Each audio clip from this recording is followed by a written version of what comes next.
Mars media நேயர்களுக்கும் அன்பர்களுக்கும் இந்த நாள் இனிய நாளாக அமைய எல்லாம் வல்ல இறைவனை பிரார்த்திக்கின்றோம். இந்த சேனல் உங்களுக்கு பிடிச்சிருந்தா மறக்காம சப்ஸ்கிரைப் பண்ணுங்க, ஷேர் பண்ணுங்க, லைக் பண்ணுங்க, கமெண்ட் பண்ணுங்க. எனதருமை தனுசு ராசி நேயர்களே, இந்த பதிவில் நம்ம என்ன பார்க்க போறோம் அப்படின்னா 2024 ஆண்டு ஆகஸ்ட் மாத ராசி பலன். இந்த ஆகஸ்ட் மாசத்துல உங்களுக்கு எந்தெந்த கிரகங்கள் அற்புதமா அப்படி உங்களுக்கு பண்ண போறது, அதே சமயம் எந்தெந்த கிரகங்களின் மூலமாக நீங்க கவனமா இருக்கணும், பரிகாரமா என்ன பண்ணினா ரொம்ப விசேஷம் அப்படிங்கறத பத்திலாம் நம்ம இப்ப தெளிவா அக்கு வேற ஆணி வேற பார்க்க போறோம். இந்த தனுசு ராசி நேயர்கள்னு பார்த்தாலே எல்லாரும் சொல்லுவா பிடிவாத குணம் அப்படின்னு. கிடையவே கிடையாது. ரொம்ப சாஃப்ட் நேச்சர். எப்படின்னா எந்த இடத்துல எங்க எப்படி பேசணும்னு நினைக்கிறவங்க அவங்க. ஏன் அப்படின்னா இந்த இடம் பொருள் ஏவல் இதெல்லாம் அவங்களுக்கு நல்லாவே தெரியும். ஏன்னா ராசிநாதன் குரு பகவான். அதனாலே ஒரு பெரிய மேன்மையான ஒரு உயர்வை நம்ம அடையணும் அப்படின்னு நினைச்சே போராடுவீங்க. சில பேருக்கு அது வெற்றி கிடைக்கிறது, சில பேருக்கு ஒரு மாதிரி போயிட்டு இருக்கு. ஏன்? அது ஜனன கால ஜாதகத்தை பார்க்கணும். உங்களோட பிறந்த காலத்துல என்ன கிரகங்கள் எப்படி எப்படி இருக்கு அப்படிங்கிறத பத்திலாம் நம்ம இப்ப பார்க்கணும். சரி, இப்ப இந்த 2024 ஆண்டு ஆகஸ்ட் மாத கிரகநிலைகளை பார்க்கும் பொழுது 6-11 கூடிய அதிபதி சுக்கிர பகவான் பாக்கியஸ்தானத்தில் இருக்கார். 9ஆம் இடம்ங்கிறது ரொம்ப விசேஷம். அதாவது பகைருண ரோகாதிபதி லாபாதிபதி 9ஆம் இடத்துல இருக்கிறது ரொம்ப அற்புதம். கடன் சுமை குறையும், வருமான வாய்ப்புகள் சேரலாம், தந்தையார் ஆதரவா இருப்பார், தந்தை வழி உறவினர்கள் ஆதரவா இருப்பாங்க. இந்த தந்தைக்கு இந்த 60ஆம் கல்யாணம், சதாபிஷேகம் இதெல்லாம் செஞ்சு பார்த்து மகிழ்வீங்க. அதுவே குடும்பத்துல பெரிய சந்தோஷத்தை கொடுக்கும். 26/8/2024 முதல் இந்த சுக்கிர பகவான் எங்க வர போறாரு? ஜீவனஸ்தானமாக 10ஆம் இடத்துக்கு வர்றார். 10ஆம் இடம் அப்படின்னாலே ஜீவனத்துல இருக்கிறது கொஞ்சம் பரபரப்பா இருக்கணும்னு சொல்றது. ஆனா என்னென்ன நீச்சம் அடைகிறார். அதனால உங்களுக்கு ஆஸ் இட் இஸ் என்ன போயிட்டு இருக்குமோ அது போயிட்டு இருக்கும். சரியா? எல்லாத்துலயும் கவனமா இருந்தா போறோம். சரி, அடுத்தபடியா 7-10 கூடிய அதிபதி புதன். அதாவது இவர் தான் கலத்திராதிபதி, ஜீவனாதிபதி. எங்க இருக்காருன்னு பார்த்தீங்கன்னா அஷ்டம ராசியான 8ஆம் இடத்துல மறைவு ஸ்தானம். மறைவு அப்படின்னாலே ரொம்ப நல்லதுதான். ஏன்னா மறைந்த புதன் நிறைந்த லாபத்தை கொடுப்பார்னு ஒரு பழமொழி இருக்கு. அதனால உங்களுக்கு வாழ்க்கை துணை ரொம்ப ஆதரவா இருப்பார். வாழ்க்கை துணை மூலமா சில நன்மைகளை நீங்கள் எதிர்பார்க்கலாம். அதேமாதிரி தொழில் வியாபாரம் நல்லபடியா இருக்கும். உத்தியோகத்துல ஓரளவுக்கு அப்படியே போயிட்டு இருக்கும். ஒன்றும் பெரிய அளவுல பாதகங்கள் இல்லை. அதே மாதிரி கல்வி பயிலும் மாணவ மாணவிகளுக்கு கல்வியில் அற்புதமான ஒரு முன்னேற்றம் தேடி வரும். அடுத்தபடியா எழுத்து மற்றும் அச்சுத்துறையில் இருக்கும் நண்பர்களுக்கு புதிய வாய்ப்புகள் மெளிரும். அடுத்தபடியா 5-12 கூடிய அதிபதி செவ்வாய். அதாவது இவர் தான் பஞ்சமாதிபதி, விரையாதிபதி. இந்த செவ்வாயும் ராசிநாதனும் சுகாதிபதியுமான குரு பகவான் 2 பேரும் சேர்ந்து பகிர்வுன ரோகஸ்தானமாக 6ஆம் இடத்துல இருக்கார். 6ஆம் இடம் அப்படிங்கும்போது செவ்வாய் இருக்கிறது ரொம்ப விசேஷம். புரியுதா? குரு இருக்கிறது மத்தியமம். சரி, பரவாயில்ல. ஆனா 2 பேரும் சேர்ந்து இருக்கிறதுனால குருமங்கள யோகம் உண்டாகுது. குருவும் செவ்வாயும் சேர்ந்தாலே இல்ல சமசப்தமா பார்வை பார்த்தாலே குருமங்கள யோகம்.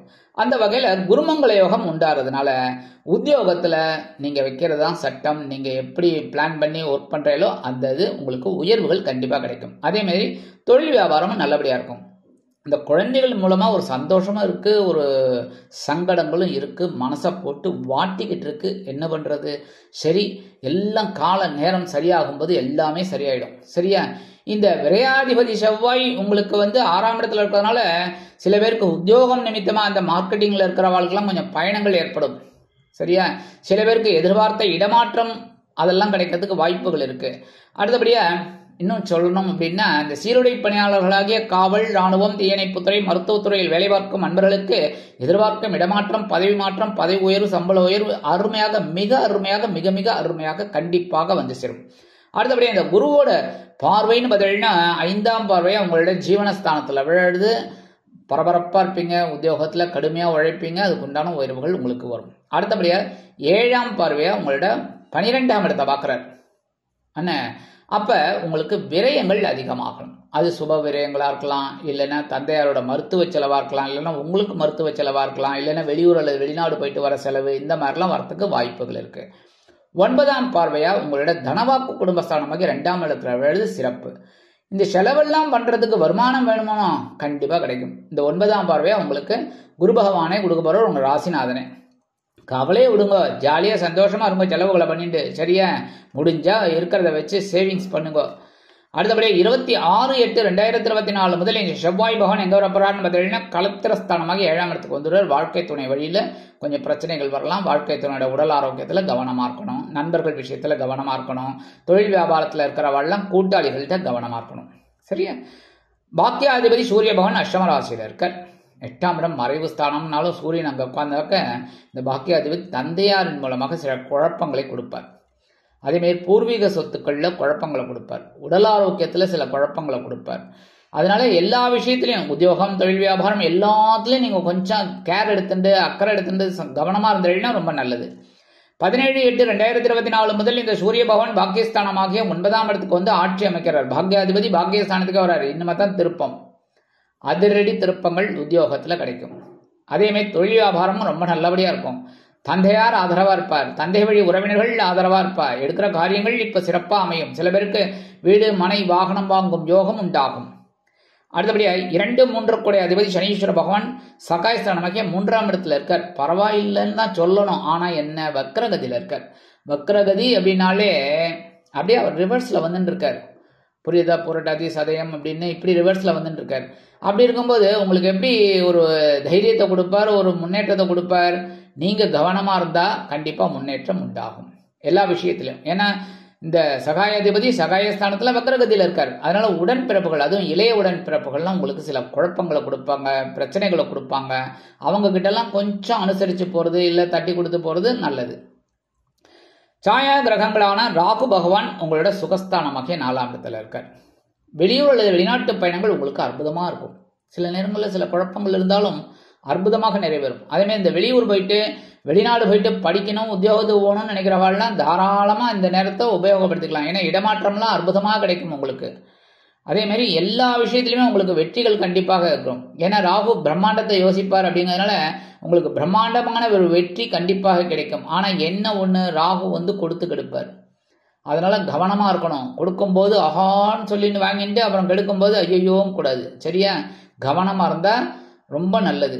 அடுத்தபடியா கேது பகவான் அவர் எங்க இருக்காருன்னு பாத்தீங்கன்னா ஜீவனஸ்தானமாகிய 10ஆம் இடத்துல இருக்கார். குருவோட பார்வை வாங்கினதுனால உத்தியோகத்துல, தொழில் வியாபாரத்துல எல்லாத்திலுமே ஜீவனம் விருத்தி அடையும். உங்களுக்கு ஒன்றும் பெரிய அளவுல பாதகங்கள் இல்லை. அப்படின்னாலும் கடுமையா நீங்க பாடுபடுற மாதிரி தான் வரும்.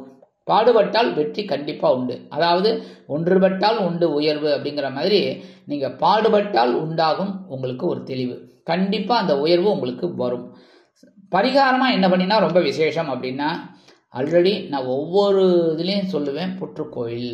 இந்த ராகு கேது பிரீத்திக்காக புத்துக்கோயில் போயிட்டு அம்பாளை தரிசனம் பண்ணிட்டு வாங்கோ, நாக வழிபாடு பண்ணுங்கோ. அது ரொம்ப அற்புதமான மன நிறைவை உங்களுக்கு கொடுக்கும். இதெல்லாம் எனக்கு கமெண்ட்ஸில் சொல்லுங்க. கண்டிப்பாக நீங்கள் போயிட்டு வருவீங்க, எனக்கு தெரியும். ஏன்னா இந்த தனுசு ராசி நேயர்கள் ரொம்ப அற்புதமானவர்கள். என்ன ஒரு சில விஷயங்கள் நடக்கணும் அப்படின்னா தாராளமாக செய்வீங்க. அந்த வகையில் நீங்கள் நிறைய பேர் கோயிலுக்கு போயிட்டு வரீங்க. ஆனால் கண்டிப்பாக நல்லது நடந்திருக்கு. அதை நீங்கள் கமெண்ட்ஸில் சொன்னால் தான் எனக்கு ஒரு சந்தோஷம் இருக்கும். சரியா? அதனால கண்டிப்பாக போயிட்டு வாங்க. எப்படி இப்படின்னு ஏற்கனவே சொல்லியிருக்கேன். வெள்ளிக்கிழமை, செவ்வாய்க்கிழமை, ஞாயிற்றுக்கிழமை 3 நாளும் போகிறது ரொம்ப விசேஷம். சப்போஸ் உங்களுக்கு தினந்தோறும் அப்படியே அந்த புத்துக்கோயில் வழியாக தான் ஆஃபீஸுக்கு போகிறேன், இல்லை வெளியில் போகிறேன் அப்படின்னா தாராளமாக நின்று ஒரு நிமிஷம் சேவிச்சுட்டு போங்க. ஒன்றும் பெரிய பாதகங்கள் கிடையாது. இல்லையா இந்த நான் சொன்ன 3 நாள் போங்க. அதுவும் முடியலையா ஒரு நாள் கண்டிப்பாக போயிட்டு ஒரு 5 நிமிடம் அப்படியே மனசார தியானம் பண்ணிட்டு வாங்கோ அம்பாளை. ரொம்ப அதனாலே உங்களுக்கு இந்த ராகு கேது பிரீத்தி ஆகி உங்களோட மனக்குறைகள் தீரும். மனதில் இருந்து வந்த கவலைகள், கிளேசங்கள், சங்கடங்கள் கண்டிப்பாக குறையும். அடுத்தபடியா நவ கிரகங்களில் உள்ள குரு பகவானை, உங்க ராசிநாதன் குரு பகவானை வியாழக்கிழமைகளில் குரு காயத்ரி சொல்லி வழிபாடு பண்ணுங்க. ஓம் ரிஷபத்வஜாய வித்மகே குருணிகஸ்தாய திமிகி தன்னோ குரு பிரச்சோதயாத். ரொம்ப அற்புதம். குரு உடனே உங்களுக்கு அனுகிரகம் பண்ணுவார். ஏன்னா உங்க ராசிநாதன் கூடவே ஓடி வந்துடுவார். சரியா? அடுத்தபடியா என்னடாது அடுத்தபடியான்னு சொல்லிட்டு இருக்கேன்னா என்ன பண்றது, அந்த மாதிரி வர்றது. நவகிரகங்களில் உள்ள சனீஸ்வர பகவானை சனிக்கிழமைகளில் எல் தீபம் ஏற்றி வழிபாடு பண்ணுங்க. என்ன அதே மாதிரி இந்த நவகிரகங்களில் உள்ள சனீஸ்வர பகவானுக்கு சனிக்கிழமைகளில் சனி பகவான் காயத்ரி சொல்லுங்க. ஓம் காகத்வஜாய வித்மகே கட்கஹஸ்தாய தீமகி தன்னோ மந்த பிரச்சோதயாத். எவ்வளவு தடவை சொல்லணும்னு நினைக்கிறீங்களா? எவ்வளவு தடவை நான் சொல்லுங்க. முடியல அப்படின்னா ஒரு 27 தடவை சொல்லுங்க. சரியா? அது ரொம்ப நல்லது. ஆக இந்த சிறு பரிகாரங்களின் மூலம் 2024ஆம் ஆண்டு ஆகஸ்ட் மாதம் உங்களுக்கு அற்புதங்களை அள்ளித்தரும் மாதமாக அமையும் என்று கூறி விடைபெறுகிறேன். நன்றி, வணக்கம். மீண்டும் ஒரு அருமையான பதிவில் நான் உங்களை மனமகிழ்ச்சியோடு சந்திக்கிறேன். வாழ்த்துக்கள். வாழ்க வளமுடன். இந்த சேனல் உங்களுக்கு பிடிச்சிருந்தா மறக்காம சப்ஸ்கிரைப் பண்ணுங்க, லைக் பண்ணுங்க, ஷேர் பண்ணுங்க.